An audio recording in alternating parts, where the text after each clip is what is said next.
Ngayong araw mga ka-farmers ay magkakapon naman tayo. So ito po yung kakapunin natin.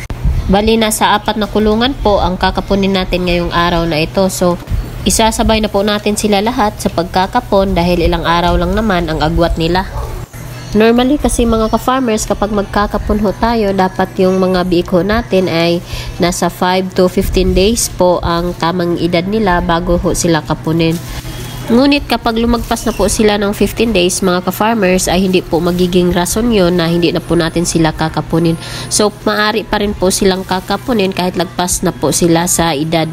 Napakahalaga po mga ka-farmers na kakapunin po natin yung mga lalaki na biik dahil habang lumalaki ho sila ay magkakaroon po sila ng mabahong amoy na kung saan ayaw po natin kumain ng karne na amoy barako po. So ngayon isi-share ko sa inyo mga ka-farmers kung paano ba magkakapon ng mga biik. So ngayon, ito na po yung ating mga kailangang gamitin mga ka-farmers. Meron tayong alcohol para iwas infection at meron din tayong iodine panggamot sa sugat at syempre itong blade po. So sa pagsisimula po natin ay magtuturok po tayo ng iron dito sa ating mga alagang biik. Pwede tayo magturok sa hita o kaya naman doon sa liig. So nakadepende na po sa atin yun mga ka-farmers. So bago po natin bubutasan ay lilinisin po natin gamit ang alcohol. Ngayon naman, itong ginagawa natin ngayon ay single slit method lamang po.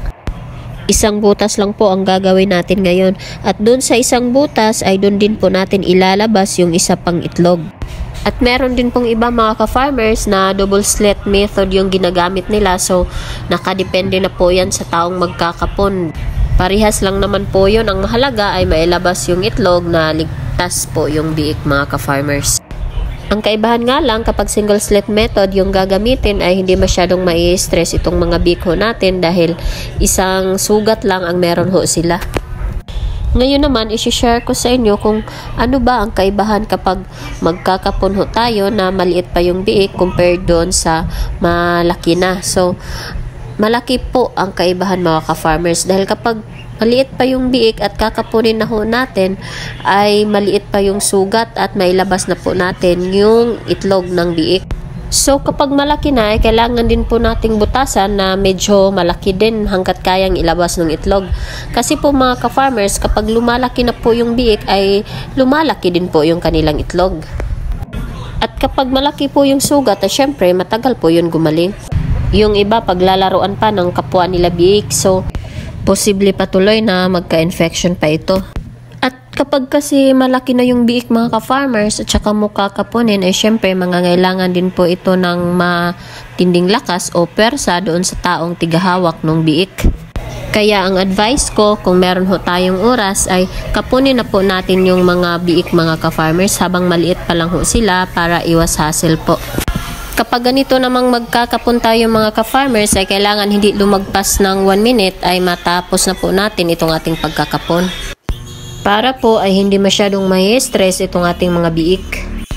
At meron naman pong iba na ang paraan ho nila sa pagkakapon ay hinuhugot po nila yung itlog ng biik. At hindi ko ina-apply sa pagkakapon ko yun mga ka-farmers. Kasi meron po akong nakita na video na nagkakapon po na hinuhugot yung itlog at paghugot ng itlog ay sumama po yung bituka. Meron namang iba mga ka-farmers na magaling maghugot ng itlog so nagkataon lang siguro na nakita ko yung video na yun. So ako naman dito ho ako komportable so hindi ko naman kailangan na gayahin po yung ginawa ng iba para lang magpa-impress. So ang goal lang naman ho natin ay makapag-share ng experiences ho natin sa pag-aalaga ng baboy at makakatulong din po doon sa mga taong baguhan pa lang po sa pag-aalaga. Malaking bagay po talaga mga ka-farmers na marunong ho tayo sa lahat po ng gawain tungkol sa pag-aalaga ng baboy para kung sakali man na merong nararamdaman o merong kakailanganin yung baboy natin ay hindi na ho tayo magtatawag ng iba pa. So kung kailangan po nating gamutin ay diretsahan na po at hindi na lumala pa. So sana po ay nakakatulong po sa inyo itong video natin ngayon at makapag-isip ho tayo na lahat naman ng bagay tungkol sa pag-aalaga ng baboy ay kaya naman ho natin. So mas mabuti pa nga ito para walang ibang taong makakapasok sa kulungan natin kundi tayo lang. So paano mga ka-farmers, kung meron po kayong mga katanungan or any suggestions ay mag-comment lamang po kayo dito sa ating comment section.